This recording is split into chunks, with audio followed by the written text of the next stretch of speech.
परमेश्वर धर्मशास्त्र पवित्र बाइबल आमको यही दुख भोग संबंध में केते दिन आमे दुख भोग पालन करबा कथा प्रभु को वाक्य कौन आम कहे यही कथा मो अल्प समय आपण मान निकट में रखा चाहे मो सहित आपण माने आसबे प्रथम कोरिन्थीय 11 अध्याय को आसबे प्रथम कोरिन्थीय 11 अध्याय मु आपण मान निमंते 23 पदरु 25 पद पर्यंत पाठ करने चाहे।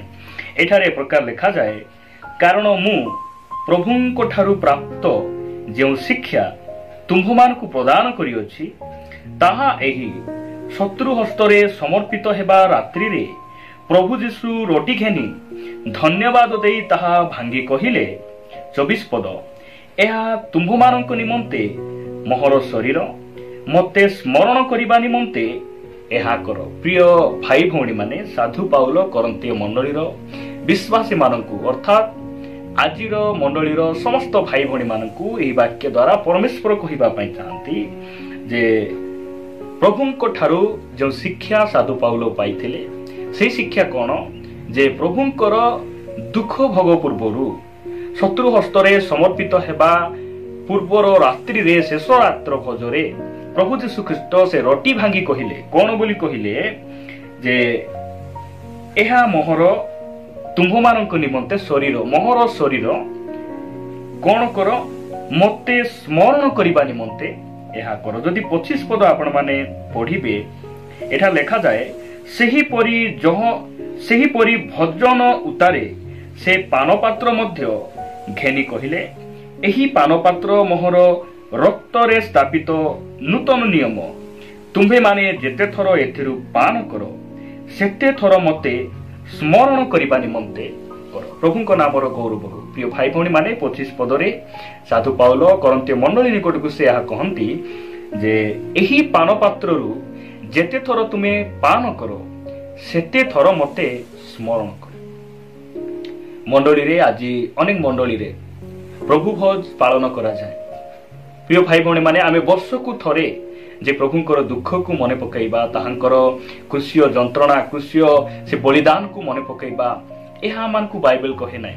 जेते बेले आमे मंडली रे प्रभु भोज आमे पालन करूछु प्रभुंको मेजर अंशी होउछु जो नियम से रक्त रे स्थापन कले रक्त द्वारा निज रक्त देई से मंडली सहित जो नियम कले आ सेही नियम रे से कहिले जे एहा होउची नूतन नियम मोर रक्त रे स्थापित नूतन नियम आउ एही पात्ररु जेते बेले पान करिवो जेते थर पान करिवो सेते थर मते स्मरण करिवो। आज मंडली रे सप्ताह को थरे मध्य प्रभु भोज पालन करा जाए। मास को थरे प्रथम रविवार रे मध्य अनेक मंडली रे पालन करा जाए। आम मंडली रे मध्य मास को थरे प्रथम रविवार रे आमे प्रभु भोज पालन करू आउ सेही समय रे आमे प्रभुंकर सेही दुख कृष्य जंत्रणा आम्भ निमंते से जे क्षत विक्षत हेले आम्भ निमंते से क्रूसरे चढ़ा गले एही दुख को ताहांकर सेही क्रूसरे करिथिबा प्रेम को आमे स्मरण करिबार आवश्यक रहिछि बोली बाइबल आमान को परामर्श दिए।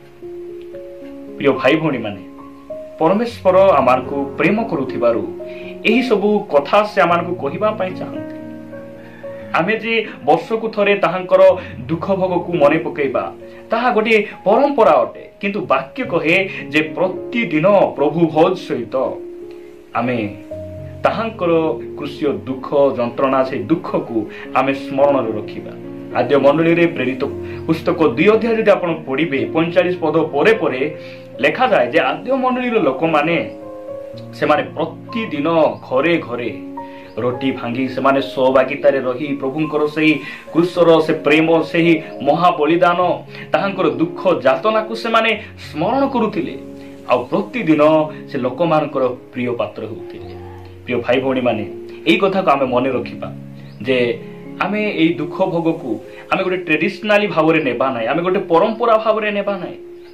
आज अनेक भाई भौणी माने दुख भोग पालन करूछंती बहुत भलो विषय अटे आउ आम मानकर प्रार्थना हेबार आवश्यक रही जे एही दुख भोग समय रे मु जो पापरु पृथक अछि मंदरु पृथक अछि आउ केबे मध्य पुनर्बार से पाप को फेरिबी नाही मंद को आउ थरे जीबी नाही मु प्रभु सहित रहिबी तांकर सहभागिता रहिबी एहा हमर उद्देश्य हेबार आवश्यक रही। मु आपण मानक निकट रे द्वितीय कोरिन्थीय 4 अध्याय को नेबा पई चाहे। द्वितीय कोरिन्थीय 4 अध्याय 10 और 11 पद आमे पढ़िबा। एठा लेखा जाए, आम्भे माने सर्वदा जीशुंक मृत्यु भोग शरीर रे अनुभव करूछु। प्रिय भाई भौणी माने, एहा जड़े प्रभु यीशु ख्रीष्टंकर मनोनीत साधु पाउल से कहउछंती, अर्थात प्रत्येक विश्वासी माने एहा कहिबार अछि। कोन बोली कहिबार अछि आपण देखिबे। द्वितीय कोरिन्थीय 4 अध्याय 10 पद, आम्भे माने सर्वदा जीशुंक मृत्यु भोग शरीर रे अनुभव करूछु। प्रिय भाई भौणी माने, जीशुंकर मृत्यु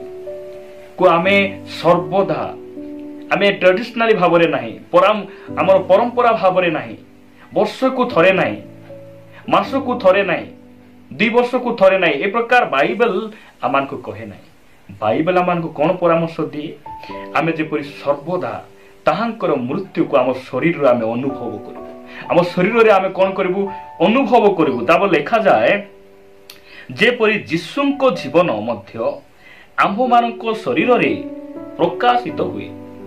प्रिय भाई भौणी माने, परमेश्वर आमान को कहिबा पई चाहंती, सर्वदा आमे ताहांकर दुख को भूलिबा उचित नहीं। एहा परमेश्वर इच्छा करंती। आमे किछि दिन आमे गोटे निष्पत्ति नेलु, टिके पाप छाड़ी किना रहिलु, आमे मद पीबाटे टिके आमे कमाई देइछु, छाड़ी देइछु, आ दुख भोग सरिला परे पुनर्बार आमे से रास्ता को पळेबा, आउ थरे से पुरातन अभ्यास को आमे पळे जिबा, परमेश्वर एहा से चाहंती नै। आउ एई प्रकार भाई भौणी मानक जीवन रे केबे ख्रीष्टंकर जीवन प्रकाशित हेबो नै। ख्रीष्टंक परि आमे केबे मध्य हेई परिबा नै। प्रिय भाई भौणी माने, मु आपण मानक निकट रे आ गोटे वाक्य रखिबा पई चाहे। रोमियो पुस्तक 8 अध्याय 36 पद रे लिखा जाए, जेपरि लेखा अछि, तुम्भ निमंते आम्भे माने समस्त दिन निहत हेउछु, आम्भे माने बधयोग्य मेषपरि गणित होइछु। प्रिय भाई भौणी माने, आम्भ मानक परमेश्वर आम निमंते से केवल 40 दिन निहत हेले नै, बधयोग्य हेले नै, समस्त दिन से आम निमंते निहत हेले, प्रतिदिन से आम निमंते प्रहारित हेले, आमको से सबु पुरातन अभिशापरु दंडरु से आमको मुक्त कले। पापर जो परिणाम थिला, पापर वेतन जो मृत्यु थिला, से जगह से निजे मृत्यु भोग करे आमको से उद्धार करे। सेति पाए आमे प्रतिदिन दुख भोग पालन करिबा पाए बाइबल आमको कोनसी दिन कोनसी समय को निर्धारित करी आम सम्मुख करे रखे नाही। दुख भोग पालन प्रतिदिन आमे ताहांकर प्रेम को मने पकाउथिबा, तांको धन्यवाद देउथिबा, समर्पित होउथिबा, तांको सहित आमे गमनागमन करुथिबा। परमेश्वर एही कथा तांको वाक्य द्वारा आमानकु से कहिबा पई चाहंती, आ एही कथा से आमानकु कहंती। प्रभु ए वाक्य दे आम प्रत्येकंकु प्रचुर भावरे